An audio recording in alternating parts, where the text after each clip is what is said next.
দেখেন বন্ধুরা, আমাদের কাজের সাইডের ভিউগুলো দেখেন কি সুন্দর দেখতে না? এবার দেখার মতন জায়গা।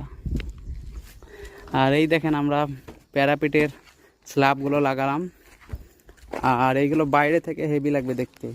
মানে ওই যে কোনাটায় ফাঁকা, ওখানে গ্লাস হবে, আর এইখানে ফাঁকাটায় গ্লাস, এইগুলো গ্রিল হবে। এইটাতে ফাঁকা থাকবে পুরোটাই, এইখানেও গ্রিল হবে। আর এই যে ওইদিকেও সেম, ওখানে গ্রিল, ওখানে ফাঁকা। আর ওদিকে সিঁড়ির ওই সাইডে আরও গাঁথনি হবে, ওগুলো এখন হয়নি, ওগুলো ডিজাইনের সাথে গাঁথতে হবে পুরোপুরি।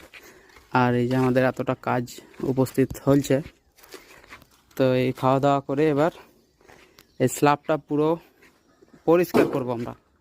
মানে এইখানে কাজ হয়ে গেছে, তা আর ইট বালির এখানে দরকার নাই। ছাদটা দেখতে নোংরা লাগছে, ওটা পরিষ্কার করে দিলে